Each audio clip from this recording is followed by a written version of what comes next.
Hello बच्चों, आज 10वीं क्लास का जो इम्पोर्टेंट टॉपिक है और फर्स्ट लेसन है बायो का। हम बायोलॉजी का लेक्चर करेंगे यहाँ पे 10वीं क्लास का साइंस का लाइफ प्रोसेसेस। लाइफ प्रोसेस यानी जैव प्रक्रम। जैव प्रक्रम क्या होते हैं? सबसे पहले हम हमारे शरीर के बारे में बात करते हैं। तो हमारा शरीर प्रकृति की एक अद्भुत संरचना है। इसके अंदर क्या होता है कि बहुत सारे कॉम्प्लेक्स हमारे आकाश गंगा के अंदर, ब्रह्मांड के अंदर इतने सितारे या इतने गैसेस या इतने एटम्स नहीं है जितने हमारे शरीर के अंदर, हमारे माइंड के अंदर जितने जोड़ हैं न्यूरॉन्स के, ठीक है, जितने कनेक्शंस हैं। कनेक्शन जैसे कि एक से एक ऑर्गन से दूसरा ऑर्गन जुड़ा हुआ है, तो इतने जितने कनेक्शन है उतने इस ब्रह्मांड के अंदर इतने एटम नहीं है, इतने परमाणु नहीं है। तो यहाँ पे लाइफ प्रोसेस के अंदर क्या होता है कि हमारा शरीर जो होता है वो कुछ जैसे पहले माना जाता था कि 5 तत्वों से मिलकर के बना होता है। इनको पंच तत्व बोलते हैं। जैसे अग्नि हो गया, वायु हो गया, ठीक है, आसमान हो गया और जल हो गया। तो ये कुछ पंच तत्व हैं जिन मिट्टी हो गई, इनसे मिलकर के हमारा शरीर बना हुआ होता है। और जब हम कोई भी काम करते हैं उनके अनुकूल होता है। सभी जो भी कार्य होते हैं हमारे, वो सारे प्रकृति निर्धारित करती है। और हम मरने के बाद हमारा जो शरीर है वो इन्हीं पंच तत्वों में विलीन हो जाता है, ऐसा मानना है। दूसरा, अगर हम बात करें कि हमारा जो शरीर है या हमारा जो माइंड है वो इस तरह से सेट है कि हमें अब तक नहीं पता है, अब तक हमारे पूरे शरीर की हमें जानकारी नहीं है कि हमारा जो शरीर है वो किस कंडीशन के अनुसार, किस कंडीशन में किस तरह का व्यवहार करेगा, ठीक है। तो अब तक हमें कुछ भी पता नहीं है हमारे शरीर के बारे में। कुछ थोड़ा सा पता है, उसकी हम जानकारी लेते हैं। उसको हम यहाँ पे थोड़ा सा मैं बताने की कोशिश करूंगा कि लाइफ प्रोसेसेस क्या होती हैं। तो लाइफ प्रोसेस वो सारी बायोलॉजिकल प्रोसेसेस, मतलब एक जीवधारी के द्वारा की जाने वाली वो सारी प्रक्रियाएं जिसमें जो एक जीव के जिंदा रहने के लिए, जीव के सर्वाइवल के लिए जरूरी होती हैं, वो सारी प्रोसेसेस, वो सारी प्रक्रियाएं कौन सी होती हैं? जैव प्रक्रियाएं, ठीक है। All the biological processes which are essential for survival of a living organism. एक सजीव के जिंदा रहने के लिए जो प्रोसेसेस जरूरी हैं वो सारी लाइफ प्रोसेसेस है। अब हमें कैसे पता चलेगा कि कोई जीव लाइव है या अलाइव, मतलब वो जीव सजीव है या निर्जीव है? हम कैसे पता लगा सकते हैं? तो हम पता लगाएंगे कि जैसे हम कह सकते हैं कि भाई यहाँ पे जो जीव है वो सांस लेते हैं। तो सांस लेते हैं, हमें ठीक है भाई पता चल गया, सांस लेते हैं वो जिंदा है। जो सांस नहीं लेते वो मरे हुए हैं, वो डेड है, वो अलाइव है, वो निर्जीव है। पेड़ पौधों का क्या होता है? हमें कैसे पता चलता है कि वो सांस ले रहे हैं या नहीं ले रहे? तो स्पेशली जो लिविंग थिंग्स हैं वो करती हैं, वो होती है ग्रोथ का मतलब है उनका शरीर, पूरा जो बॉडी होती है वो सारी बढ़ती है, ठीक है, ग्रो करती है। तो उनकी ग्रोथ होती है और ग्रोथ के कारण हमें ही पता चलता है कि वो जीव जो है वो लाइव है, वो जिंदा है, ठीक है। ग्रोथ भी बहुत तरह की होती है। जैसे हम लाइफ प्रोसेस पढ़ रहे हैं तो वो सारी एसेंशियल प्रोसेसेस कौन सी हैं जो एक लिविंग ऑर्गेनिज्म को जिंदा रहने के लिए जरूरी होती हैं? वो प्रोसेसेस हैं। जैसे पहली है हमारी न्यूट्रिशन, ठीक है, न्यूट्रिशन हो गया। दूसरी है रेस्पिरेशन,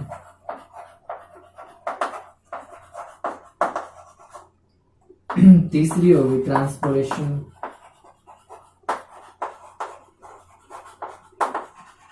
और चौथी है यहाँ पे एक्सक्रीशन, इसको बोलते हैं पोषण, ठीक है। रेस्पिरेशन होता है श्वसन,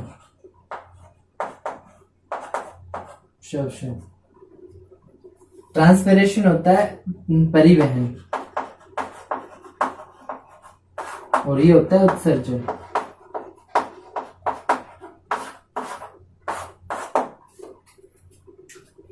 लाइफ प्रोसेसेस जो सभी जीवधारी करते हैं, जैसे कि न्यूट्रिशन हो गया, पोषण, सभी जीव पोषण करते। पोषण का मतलब न्यूट्रिशन, न्यूट्रिएंट्स को ग्रहण करने के लिए भोजन को अपने अंदर लेके जाते हैं, और वो क्या करता है, वो हमारा जो पूरा शरीर है वो उस भोजन के अंदर से एनर्जी को, ऊर्जा को निकाल करके हमारे शरीर के सारे हिस्सों तक पहुंचाता है। इसको न्यूट्रिशन बोलते हैं, ठीक है, न्यूट्रिशन। तो ये पोषण हो गया, ये सभी जीव करते हैं। फिर होता है रेस्पिरेशन यानी श्वसन। श्वसन का मतलब यहाँ पे जो हम वायु को ग्रहण करते हैं उस वायु में से, जैसे सांस लेते हैं, सांस लेने के दौरान ऑक्सीजन को हम हमारे शरीर के अंदर एंटर करवाते हैं। जब ऑक्सीजन शरीर के अंदर प्रवेश करती है तो हमारे शरीर के कुछ एक्टिविटी के दौरान उस हवा में से, उस ऑक्सीजन में से हम एनर्जी को ग्रहण करते हैं, तो वो होता है रेस्पिरेशन, श्वसन। ट्रांसपोरेशन, जो इन दोनों की वजह से हमने जो कुछ भी किया है, जैसे यहाँ हमने न्यूट्रिशन, भोजन को ग्रहण किया और भोजन के अंदर जो न्यूट्रिशन थे, न्यूट्रिएंट्स थे, जो पोषक तत्व थे, उनको एब्जॉर्ब कर लिया हमारे शरीर के ऑर्गन्स ने, हमारे शरीर के जो इंद्रियां होती हैं उन्होंने, इंटरनल ऑर्गन्स जो होते हैं। रेस्पिरेशन मतलब हमने सांस लिया तो उसके दौरान भी जो हवा आई या ऑक्सीजन आई, जो कुछ भी आई, वो हमारे शरीर ने ग्रहण कर ली। इसके बाद ये दोनों ग्रहण करने के बाद शरीर के सारे हिस्सों तक उनका परिवहन करता है हमारा शरीर। हमारे शरीर में कुछ टिश्यूज होते हैं जिनके थ्रू ये ट्रांसपोरेशन होता है, ये परिवहन होता है, तो वो सभी के अंदर होता है, ये भी इसेंशियल है, जरूरी है। एक्सक्रीशन, अब ये सारी चीजें करने के बाद जो वेस्ट मटेरियल बच गया, उस वेस्ट मटेरियल को रिमूव करने की जो प्रोसेस होती है उसको हम एक्सक्रीशन या उत्सर्जन बोलते हैं। तो ये सभी जीवधारी करते हैं, जो भी जीव हैं वो जिंदा रहने के लिए सारी चीजें करते हैं। अगर पोषण नहीं हो, वो खाना पीना बंद कर दे तो उसकी डेड मतलब मर जाएगा, सांस लेना बंद कर दे मरेगा, परिवहन नहीं होगा उसके शरीर के अंदर तो उसकी डेथ हो जाएगी, या तो एक्सक्रीशन नहीं करेगा तो भी। इसके बाद एक और है हमारा रिप्रोडक्शन। रिप्रोडक्शन का मतलब अपने जैसे जीवों को उत्पन्न करना, प्रजनन। तो यहाँ पर हम ये कह सकते हैं कि जो लाइफ प्रोसेसेस हैं वो मेन 4 ही है, 5वीं भी है लाइफ प्रोसेसेस, लेकिन हम उसको लाइफ प्रोसेसेस के अंदर नहीं पढ़ेंगे। उसका हमारा एक और लेक्चर है अलग से, एक पूरा वो दे रखा है लेसन उसका रिप्रोडक्शन का। तो यहाँ पर हम रिप्रोडक्शन को क्यों नहीं पढ़ रहे, क्योंकि जीव के जिंदा रहने के लिए रिप्रोडक्शन जरूरी नहीं है। ठीक है, हमने कहा है लाइफ प्रोसेसेस क्या होती हैं, all the biological processes which are essential for survival of a living organism. वो सारी जैविक प्रक्रियाएं, जैविक क्रियाएं जो एक जीवधारी को, जो एक जीव को, सजीव को जिंदा रहने के लिए जरूरी होती हैं, वो सारी प्रक्रियाएं जैव प्रक्रम होती हैं, जैसे कि पोषण, श्वसन, परिवहन, उत्सर्जन। ठीक है, अब हम चारों में से चारों को डिटेल में पढ़ेंगे। चारों में से एक, इन चारों में से एक बोर्ड के एग्जाम के अंदर पूछा जाता है। ABCD 4 कोड होते हैं, तो एक एक पूछ सकते हैं, या इनमें से 2 पूछ सकते हैं। ठीक है, 2 कोड के अंदर एक होगा कोई भी, जैसे न्यूट्रिशन, न्यूट्रिशन के अंदर हमारा डाइजेस्टिव सिस्टम हो सकता है, या अगर पौधों की बात करें तो पौधे न्यूट्रिशन कैसे करते हैं, पोषण अपना भोजन किस प्रकार बनाते हैं, तो वो पूछ सकते हैं। हमारे यहाँ एक्सक्रीशन के अंदर पूछ सकते हैं कि भाई बताओ उसका यूरिन का निर्माण कैसे होता है। ठीक है, या एक्सक्रीशन जो सिस्टम होता है हमारा उसका वर्णन करो, उसके अंदर मेनली किडनी वगैरह का वर्णन करना है। ट्रांसपोरेशन का मतलब हमारे जो पौधों के अंदर जो टिश्यूज होते हैं, जैसे जाइलम और फ्लोएम, जो ट्रांसपोरेशन का काम करते हैं। टिश्यू मेनली ट्रांसपोरेशन का ही काम करते हैं, और ह्यूमन के अंदर ट्रांसपोरेशन का काम ब्लड करता है, तो ब्लड के थ्रू ये सारी चीजें पहुंचती हैं। इस प्रकार रेस्पिरेशन होता है। रेस्पिरेशन के अंदर ये पूछ सकते हैं कि हमारे शरीर के अंदर जो विलेज का फंक्शन बताओ, या जो एल्वेलोई होते हैं उनका फंक्शन बताओ।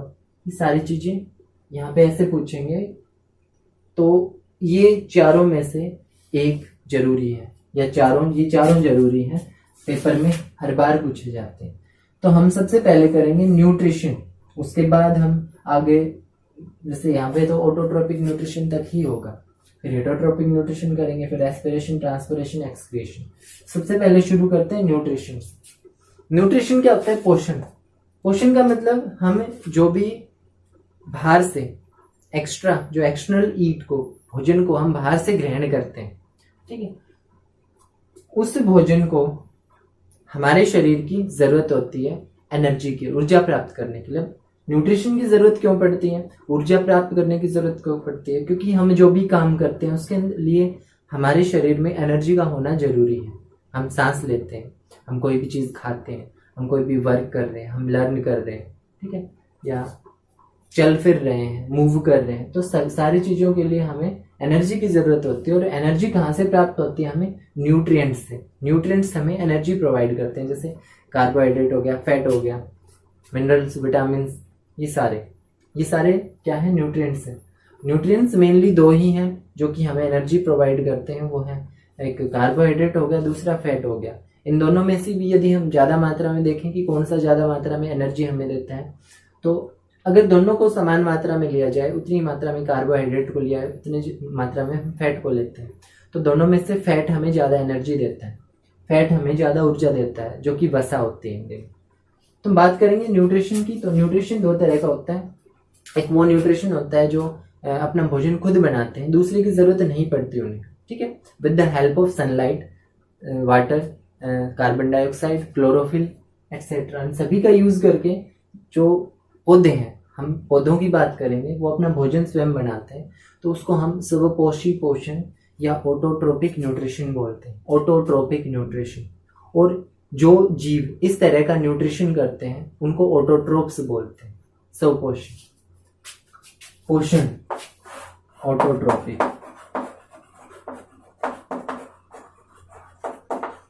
ठीक है। और दूसरा है हेटरोट्रोपिक, ये होता है स्वयंपोषी, और ये होता है विषमपोषी।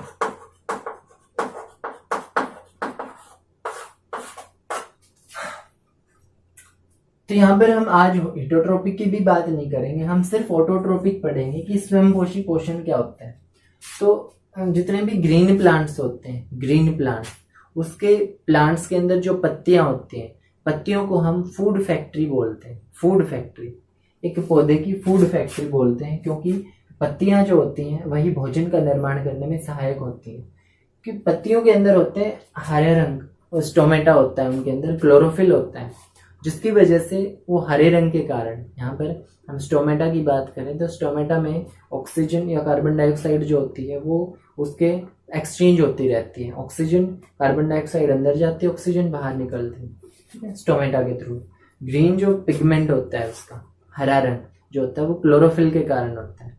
क्लोरोफिल के प्रेजेंस में यहाँ पे कार्बन डाइऑक्साइड वो एनवायरनमेंट से ग्रहण करती है, वाटर और मिनरल्स हो गया वो पौधे की जड़ों से वो ग्रहण करता है, ठीक है, और सनलाइट, सूरज से आने वाली जो रोशनी होती है उनकी वजह से वो सारी चीजें जब यहाँ पर आप आपस में पत्तियों के ऊपर आकर के गिरती हैं तो पत्तियां भोजन बनाती हैं, ठीक है, वो भोजन ग्लूकोज के रूप में बनता है, और वो जो ग्लूकोज होता है वो पौधे के सारे हिस्सों में पहुंच जाता है।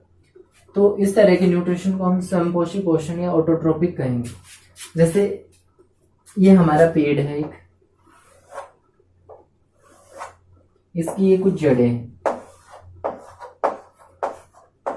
ठीक है, ये कुछ जड़ें हैं,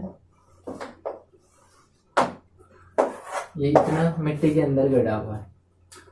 तो यहाँ पे होगा पानी H2, वाटर, और वाटर के साथ साथ मिट्टी के अंदर मिनरल्स भी पाए जाते हैं, तो मिनरल्स भी होंगे। और ये इसकी ब्रांचेस हो गई, ये इसका स्टेम हो गया, ठीक है, और ये इसकी एक पत्ती हो गई। सारी पत्तियां, हमने एक पत्ती की बात करेंगे, और पत्ती को भी हम कुछ इस तरह से बना लेते हैं।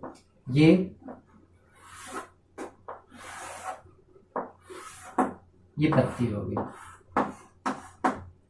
ठीक है।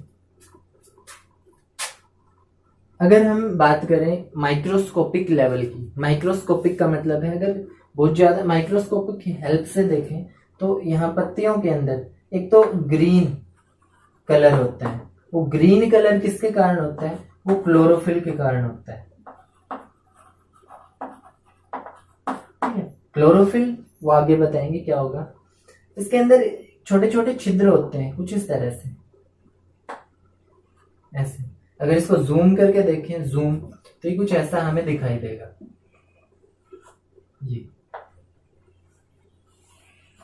ठीक है। ये होते हैं स्टोमेटा या रंगहरी को बोलते हैं। ये क्लोरोफिल, इसको क्लोरोफिल ही बोलेंगे हिंदी में, या हरित लवक, हरित लवक, ये क्लोरोफिल हो गया। अब होगा क्या, ये जो पेड़ है ये वाटर और मिनरल्स यहां से ग्रहण करेगा और ये पत्तियों तक पहुंचेंगे सबसे पहले तो। अब क्या होगा, अब हमारे एयर के अंदर कार्बन डाइऑक्साइड मौजूद है, वो इस पत्तियों के अंदर जाएगी इस स्टोमेटा के थ्रू। ये जो रंगर होते हैं स्टोमेटा होते हैं, स्टोमेटा के थ्रू वो पत्तियों के अंदर जाते हैं। पत्तियों के अंदर क्या होता है वो भी हम दिखाएंगे। फिर उसके बाद क्या होगा, सनलाइट। अब सनलाइट का यूज क्यों होता है, सनलाइट की प्रेजेंस में ही अपना भोजन क्यों बनाते हैं, क्योंकि यहाँ पे कुछ जैसे स्टोमेटा वगैरह हो गए या कार्बन डाइऑक्साइड जब एंटर करती है यहाँ, तो कार्बन और ऑक्सीजन के बीच में जो बॉन्डिंग है उस बॉन्ड को तोड़ने के लिए ये सबसे पहले तो क्लोरोफिल जो होता है वो एनर्जी प्रोवाइड करता है, थोड़ी सी इस वाटर और मिनरल्स के थ्रू यहाँ पे तक आएगी। तो ये तोड़ने के लिए इनके अंदर इतनी एनर्जी नहीं होती कि इस बॉन्ड को तोड़ सके, इसलिए सनलाइट का यूज करता है पौधा। तो सनलाइट का यूज करेगा और सनलाइट की वजह से इनके अंदर जो बॉन्डिंग होती है उन बॉन्डिंग को वो तोड़ देगा, जिसकी वजह से ऑक्सीजन बाहर निकल आएगी और ये कार्बन अपना कंपाउंड बना लेगा जिसको ग्लूकोज बोलते हैं। और ग्लूकोज पौधे के सारे हिस्सों तक पहुंच जाएगा, सारे हिस्सों तक पत्तियों से। यहाँ पे अगर बात करें पत्तियों के अंदर की, तो अंदर कुछ ऐसा होता है पत्तियों के अंदर। ये पत्ती है हमारी, ये ऊपर वाला हिस्सा हो गया पत्ती का, ये बीच का हिस्सा, तो बीच वाले हिस्से में कुछ इस तरह से। या अगर प्लांट सेल की बात करें, इसके अंदर जाएं तो एक प्लांट सेल होती है। प्लांट सेल के अंदर एक न्यूक्लियस होता है, न्यूक्लियस होता है, साइटोप्लाज्म होता है, बाहर प्लाज्मा मेम्ब्रेन होते हैं, ठीक है, या सेल वाल जिसको बोलते हैं, सेल वाल होती है, ठीक, ये सेल वाल है, ये न्यूक्लियस है, अंदर जो चिपचिपा पदार्थ होता है वो साइटोप्लाज्म होता है, साइटोप्लाज्म। हम बात कर रहे हैं यहाँ पे क्लोरोप्लास्ट का, क्लोरोफिल जो होते हैं वो, यहाँ पे एक एनिमल सेल और प्लांट सेल के बारे में हमने 9th क्लास में पढ़ा था। तो एनिमल सेल के अंदर क्लोरोप्लास्ट नहीं होता है, क्लोरोप्लास्ट एब्सेंट होता है, ठीक है। और प्लांट सेल के अंदर क्लोरोफिल जो क्लोरोप्लास्ट होता है वो प्रेजेंट होता है। तो क्लोरोप्लास्ट क्या होता है, क्लोरोप्लास्ट हरे रंग का एक यहाँ पे द्रव होता है, यहाँ पे हम बात करें तो हरे रंग का एक पदार्थ होता है जो कि पौधे की पत्तियों को हरा रंग प्रदान करता है, पौधे को हम बात कर लेते हैं, हरा रंग प्रदान करता है, ठीक है। वो क्या करेंगे यहाँ से, अगर ऑटोट्रोपिक न्यूट्रिशन के अंदर हम समीकरण की, इक्वेशन की बात करें तो क्या क्या चीज इसने ली है, इसने सबसे पहले लिया है कार्बन डाइऑक्साइड CO2, ठीक है, प्लस इसने वाटर लिया है H2O, ठीक है। इन दोनों का यूज करके इसने क्या बनाया, इसने जैसे क्लोरोफिल और सनलाइट की प्रेजेंस में इसने बनाया ग्लूकोज C6H12O6, ठीक है, और प्लस ऑक्सीजन और प्लस वाटर इसने रिमूव कर दिए।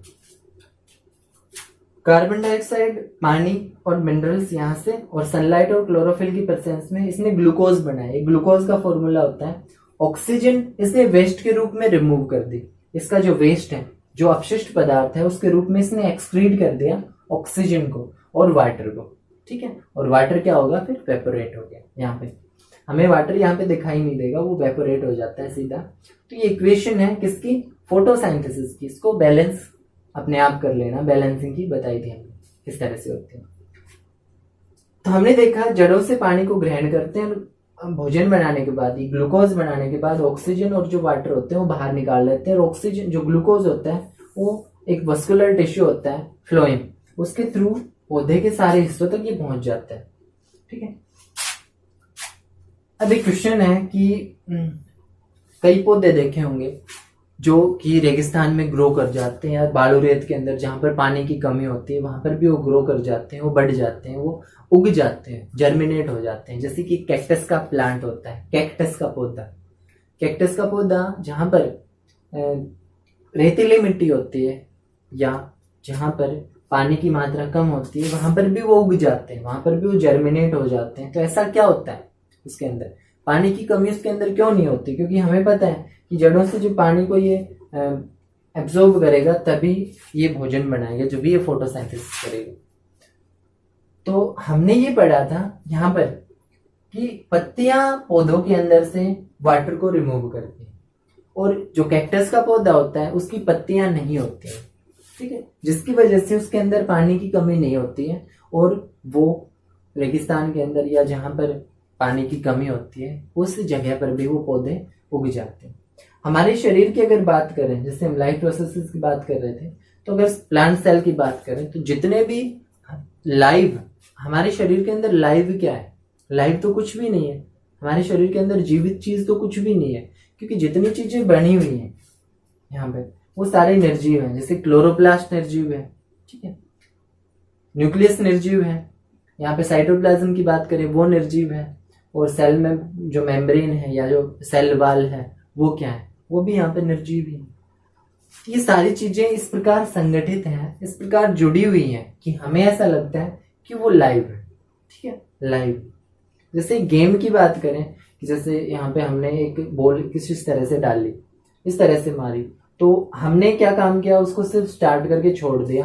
अब वो किसी वस्तु से टकराएगी, वो वस्तु किसी दूसरी वस्तु से टकराएगी, फिर वो मूव करेगी, फिर वो वस्तु किसी दूसरी वस्तु से टकराएगी। इस तरह से एक संगठित जाल बुना हुआ होता है हमारे पूरे शरीर के अंदर, जो कि उसको मूव कराने के काम आता है। एक बार क्या होगा, हम जब सांस लेते हैं तो एक बार स्टार्ट होकर के ये सेल, इसके अंदर जो भी हमारे पास जो ऑर्गन्स होते हैं या जो भी इसके अंदर वस्तुएं होती हैं वो इस प्रकार जुड़ी हुई होती हैं कि एक बार यदि स्टार्ट हो जाए तो एक चीज को दूसरी चीज को वो चीज चलाएगी, फिर उसको कोई दूसरी चीज चलाती है, फिर उसको कोई दूसरी चीज चलाएगी। इस तरह से वो आगे की तरफ बढ़ती रहती है, और हमारा पूरा शरीर जो होता है वो वर्क करता है, हमारा पूरा शरीर काम करता है, और हमें वो ऐसा ही लगेगा जैसे हमने एक गेम की बात की थी, यहाँ हम टच करेंगे फिर वो दूसरे के ऊपर इस तरह से होती चली जाएगी। अब हमें ऐसा लगेगा कि ये चीज लाइव है, ये घूम रही है अपने आप, कि वो जिंदा है, ठीक है।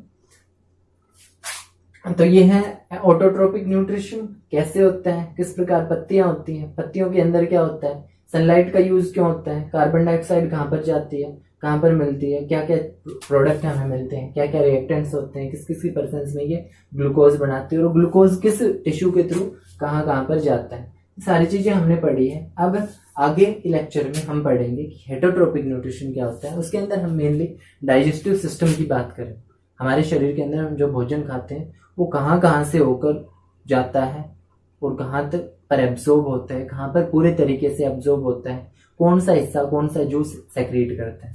ये सारी चीजें हम आगे पढ़ेंगे।